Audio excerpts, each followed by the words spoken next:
Trucks and coaches are a vital element in a railway, but on Sodor, they're the most troublesome things that ever came out of the workshops. They are rude, noisy, and belligerent.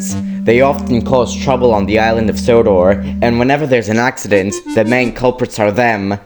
Thankfully, on the island of Sodor, there are engines who are known to handle trucks whenever they're pulling them, but if an inexperienced engine is pulling them, well, that's a different story. Trucks take great pleasure in running away with engines who aren't experienced with them, and every wise engine will tell you that you should never trust trucks.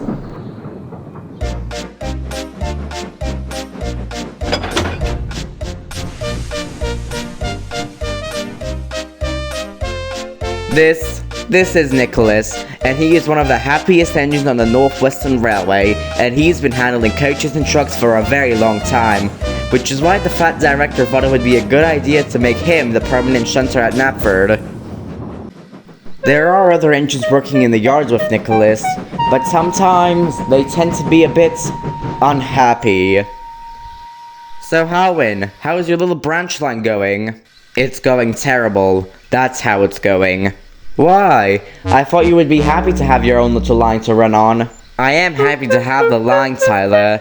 It's just, the recent rain has been causing so many landslides, which is causing more and more delays by the day. If I had my own branch line, I wouldn't really care what would be happening on there. I would just be happy to be out of this yard. It does tend to get boring here.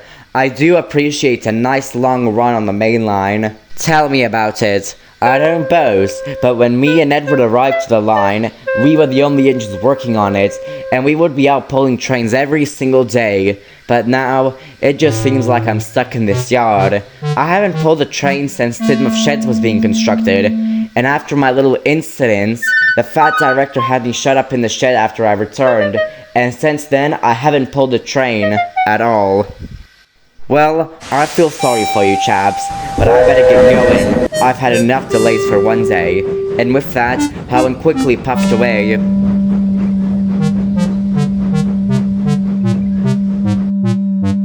Ugh, I hope a bombshell falls on my shed tonight, because tomorrow I do not want to wake up. The yard has been a total mess recently.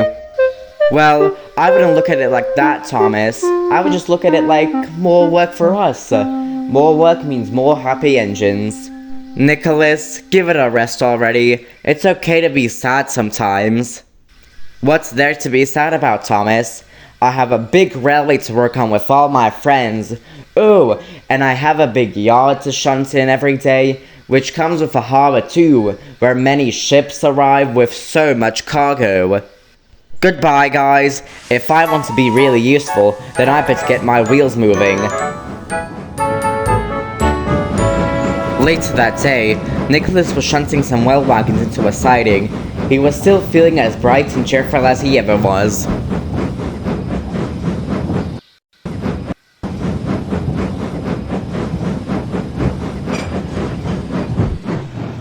Nicholas had left his trucks in the siding and was just about to leave when he heard something very odd. Hello, are you here for us? The voice came suddenly, which made Nicholas stop. He looked back and saw the voice was coming from a coach that was on the siding right next to his.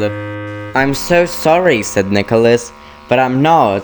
Why? Were you expecting someone to come?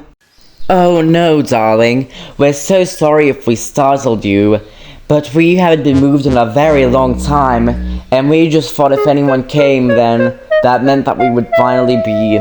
She cut off dramatically, but Nicholas immediately knew what she was going to say. Oh, heavens no! I would never think of such a thing. But, why do you think you would get scrapped? I'm looking at you now, and you seem in perfect condition, still ready for work. Then, the coach at the front cut in. Oh, darling... It's sweet of you to say that, but we haven't been moved for a very long time. And when we are finally moved, then that'll be the end for us. Quite right, Annie, said the coach in the middle. I do wish that someone would take us out. We haven't been on the main line for a very long time, ever since the fat director got all those new coaches and trucks.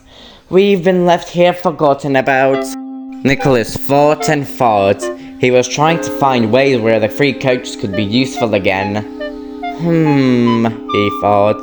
Then suddenly, he got an idea. Oh, I know, said Nicholas. And later, he found his way to Knapford Station where Eagle was waiting for the all-clear. Hello, Eagle. How's life on the main line? Hello to you too, Nicholas. And it serves its purpose. And how's life in the shunting yards? It's really well. Say, Eagle, could you do me a favor, please? Sure I can. What is it? So, Eagle, I hear that you're one of those LYR Class 28, am I correct? Well, could you please do me a favor? Like, you're big and strong, right? I suppose. Great. I have this friend called, I didn't catch her name, but she really wants to go out for a change, you know, a spin down the main line. Well, could you please take her out on your train today? Sure I can, said a now very nervous Eagle. Oh, thank you so much, Eagle. You don't know how much this'll mean to her. Okay, I'll go get her and attach her to a train. You just be ready. Soon, Nicholas got old Slowcoach coupled up to Eagle's train, but poor old Slowcoach was feeling a bit nervous. Nicholas, dear, are you so sure this is going to work? I mean, I haven't been moved in a very long time. I'm very sure, old Slowcoach. You just have to have a bit of confidence in yourself. That's all.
Old Slowcoach.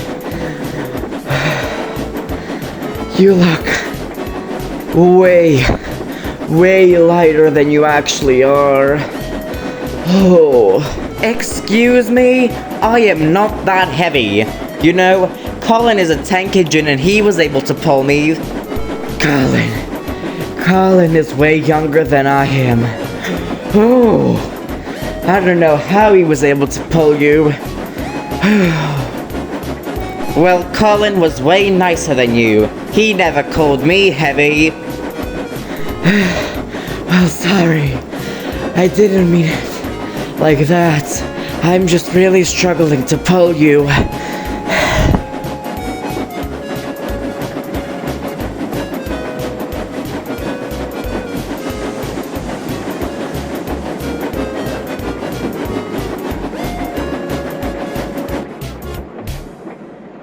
When old Slowcoach returned back to the yards, she told Annie, Clarabelle, and Nicholas everything.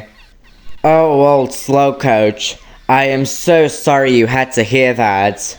You weren't that heavy when I pulled you up to the station. It's okay, darling.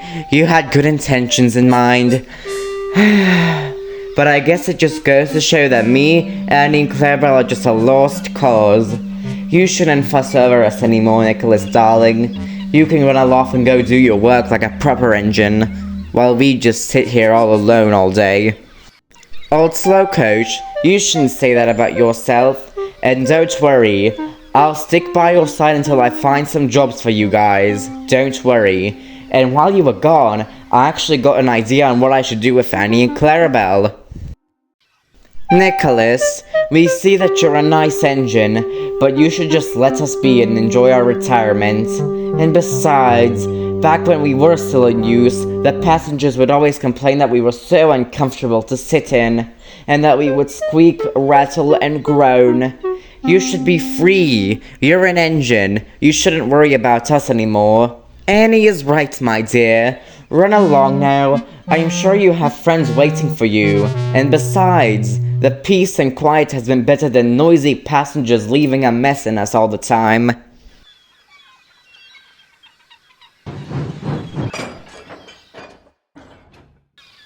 That's nonsense, Annie and Clarabelle. The people are much better nowadays. And don't worry, we'll find you a job. I know the perfect engine to ask. And with that, Nicholas puffed away with Annie and Clarabelle. Meanwhile, 1020 was just filling up on water. He was feeling quite pleased with himself when Nicholas rolled along.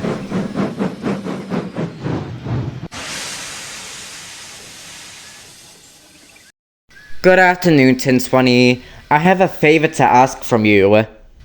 Alright, what do you need, Nicholas? Well, you see, I have these two friends, Annie and Clarabelle, and they haven't been moved for a very long time, and I was wondering, could you take them on your morning passenger run tomorrow? Oh yeah, I know Annie and Clarabelle. They used to come around to my junction a lot. Yeah, sure, I'll take them on my morning passenger train tomorrow. Just leave them somewhere in the yards and I'll pick them up. Great. Thank you a lot, 1020. I'll leave them in the yards for you tomorrow morning. And with that, Nicholas puffed away to tell the coaches the news. The next day, 1020 was waiting right next to Gordon with his morning passenger train. I can't believe that you're pulling one of the railway's most oldest coaches ever. Ugh, we're probably gonna get endless complaints tomorrow, or maybe even later on how uncomfortable those coaches are. Oh, Gordon, don't be like that. We must give the old darlings a chance. You would never see such old things on the main line. Those coaches are probably as useless as Edward. And you can push your own lazy tender up your hill. I quit. Just then, Nicholas came shuffling in. He was shunting a short goods train for Winston.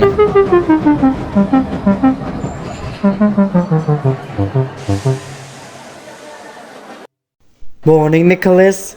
Came to send the girls off, I see. No, Winston just has a morning train he has to pull to Vickerstown. Just then, the guard blew his whistle. Thank goodness, I can finally be out of here. Goodbye, you two. I hope you see me on the main line. It will be a fine sight, I'm sure. And with that, Gordon puffed away with his express. And that should be my guard. Looks like all my passengers are in the coaches. Goodbye, Nicholas. I'll let you know how the trip goes when I get back to the yards. And with that, 1020 puffed away with Annie and Clarabelle.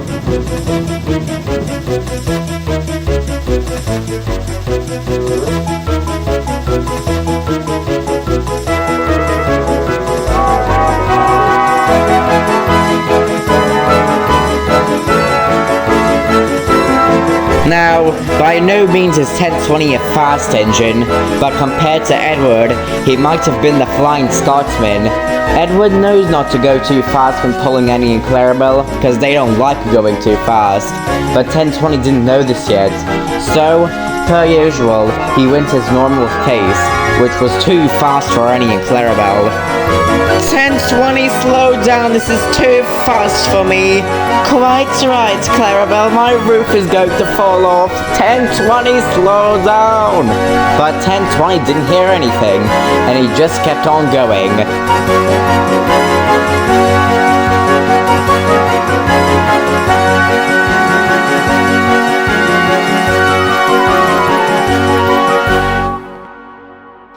Annie and Clarabelle were happy when they arrived at the junction. 1020 was feeling quite pleased with himself, but Annie and Clarabelle were still feeling a bit down.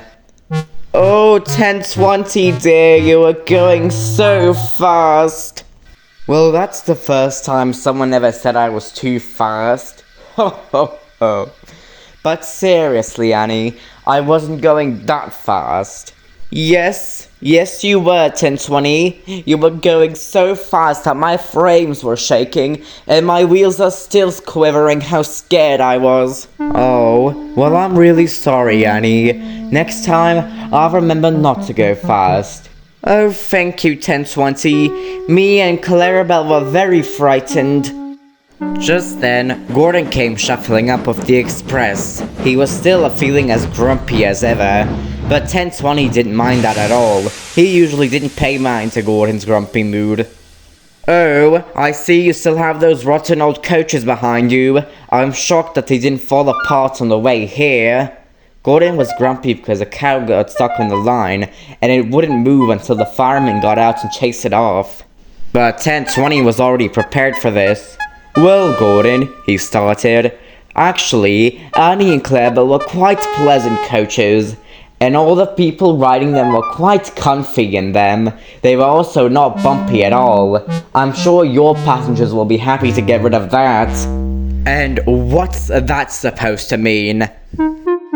Well, Gordon, it means that you're the bumpiest engine ever. I have met many engines, but I've never seen one as bumpy as you. Your passengers probably rocked about in the coaches like a pea in a pod. Now, goodbye. I don't want to leave your passengers stranded with you again. And with that, he puffed away laughing, while leaving a very angry Gordon behind him.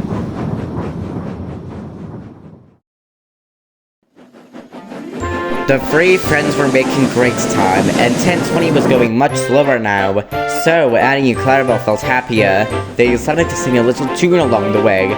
Chickadee-chock, we're coming along, chickadee-chock, we're coming along, mustn't be late, chickadee-chock, we're coming along, chickadee-chock, we're coming along, on a little branch line, chickadee-chock, we're coming along. Now, at first, the 1020 quite liked the song and found it very fun, but soon he started losing patience and was getting quite annoyed by the song. He was very relieved when they made it to the top station, because it seemed that the singing finally stopped. Oh, what a nice trip that was, wasn't it, Annie? Quite right, Clarabelle. Oh, and 1020 was going so steady and slow. Oh, thank you, 1020, for a pleasant ride. You know, we were hesitant at first, but now I think we'll quite like it here. 1020 thought the trip was anything but pleasant.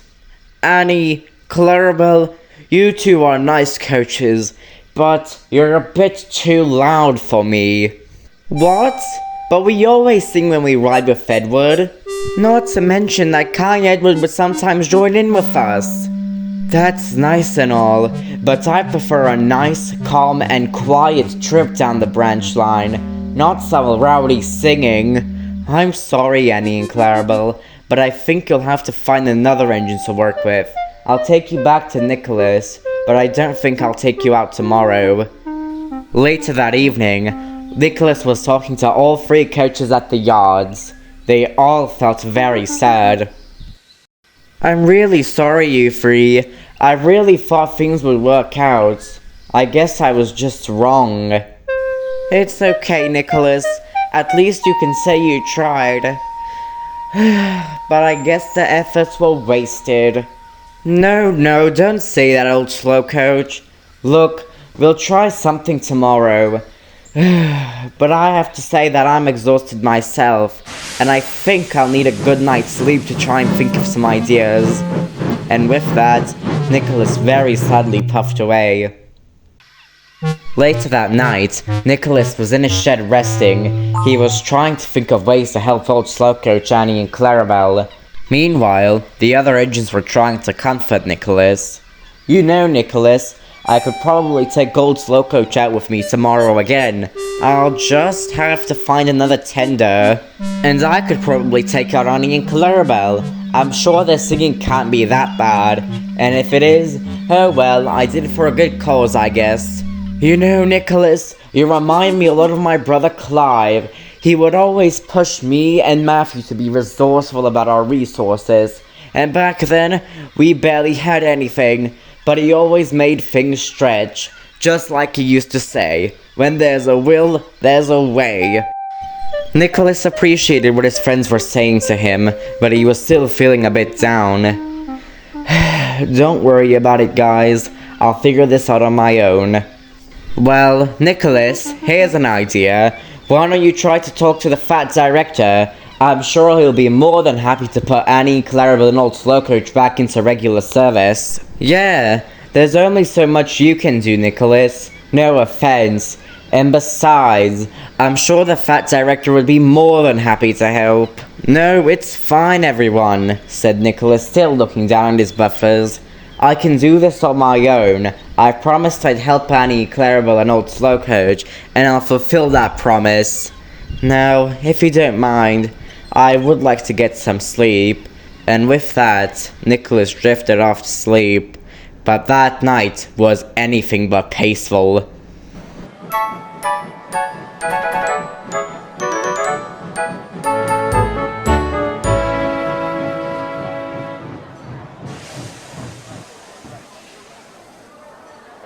Alright, the passengers seem happy, and the coaches are in one piece, so I would say that's a job well done. Yay me! Ooh, there's Cromford. Sleeping on the job, I see. I think he needs a wake-up call.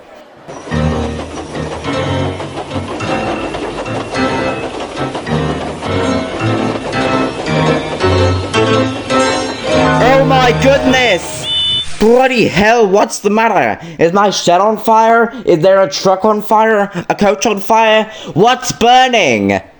Oh, there's nothing burning, I just wanted to say good morning.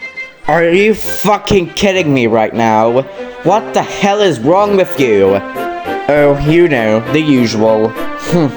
That checks out. And where the bloody hell were you all morning? I've been working since 6 a.m. 6 a.m. alone trying to get the yards in order, while you just disappeared to God knows where.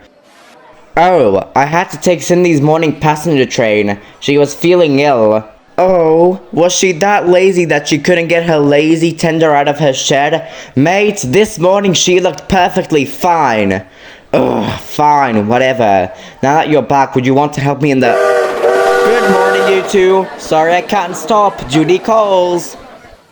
Ugh, those big engines. They're seriously getting on my nerves. Oh, well, what are you gonna do about it? Anyways, I thought when I got back I should help you in the yards. So... see you in the yards, Cromford. Oh, go to fucking hell already. Already there. Next morning, Nicholas woke up feeling terrible. He did not know what to think about the dream that he had last night. But before he could think of anything, someone called out to him. Nicholas? Said a voice. It was Albert, one of the engines in the sheds where Nicholas sleeps. Are you okay? You look very rough. Nicholas pondered that if he should tell Albert about his dream last night. But in the end, he concluded he had nothing left to lose. So, he explained the whole thing, and by the time he finished, Albert was feeling very perplexed. And what's wrong with that dream? You probably just remembered an old memory from your life before Sodor. I guess you're probably feeling sad and you miss it, don't you? Well, it's okay to miss your old home. I miss the Furnace Railway sometimes. But Albert, it's not that I miss my old home, it's something else. That engine Cromford that I mentioned, right?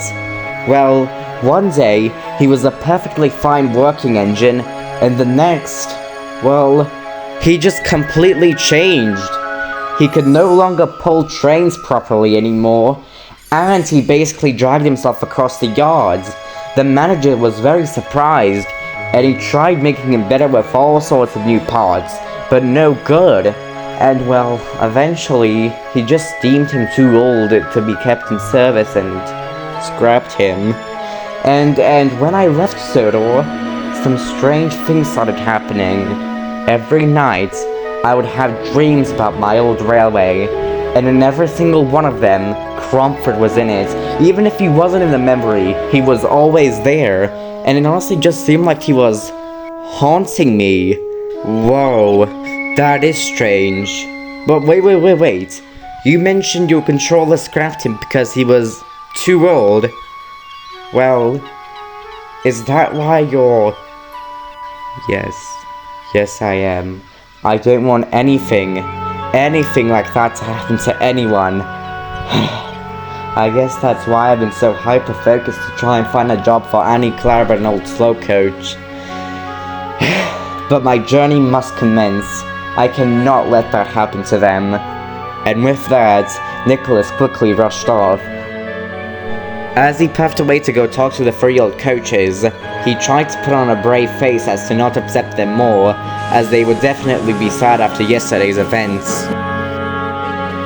Later, Nicholas met up with Henry, who agreed to pull Annie, Clarabelle, and old slow coach on his next passenger train, but all 4 of them were still feeling very nervous. Nicholas, are you so sure this is going to work? I mean, I'm feeling kind of nervous about this. You know that I'm a very poor steamer, and that I might break down somewhere along the journey. I'm sure you can do this, Henry. Everything will be a-okay, as long as you stay confident. But I understand if you don't want to pull them. I can always find someone else to pull them today. Maybe I should get Eagle again.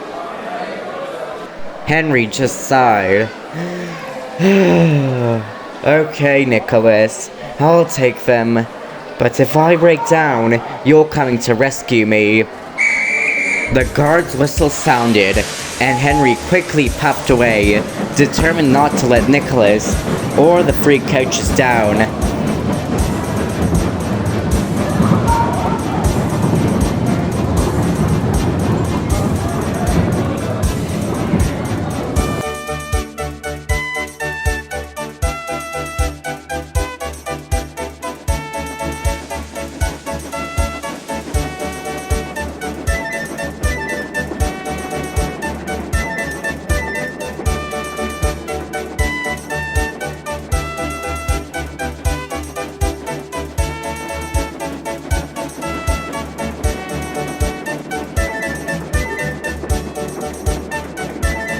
Henry arrived at the first station, and he was already feeling very tired.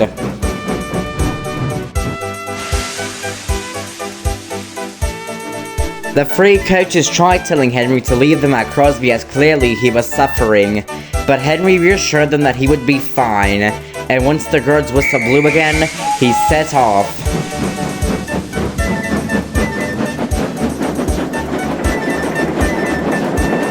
Henry was giving it his all. He was trying to not disappoint Nicholas and the 3 coaches, and he wanted to prove to everyone that he was still really useful, even if he was disabled.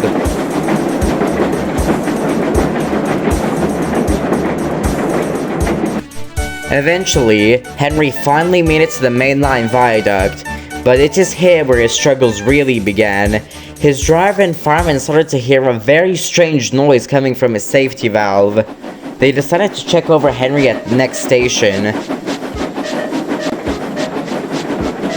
But, I'm sorry to say, the next station would never come. As Henry was heading to Wellsworth, he was going through the forest that was in between the station and the viaduct. And as he was just entering it, the humming noise became louder, and louder, and louder, until finally...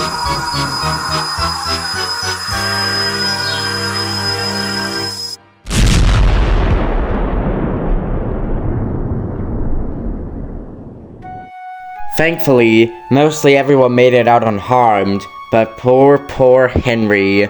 He had overworked his system, and his safety valve burst, and his driver was so scared he fainted, hitting his head on Henry's floor. And when the news reached Knapford, the fat director had some stern words to say to Nicholas.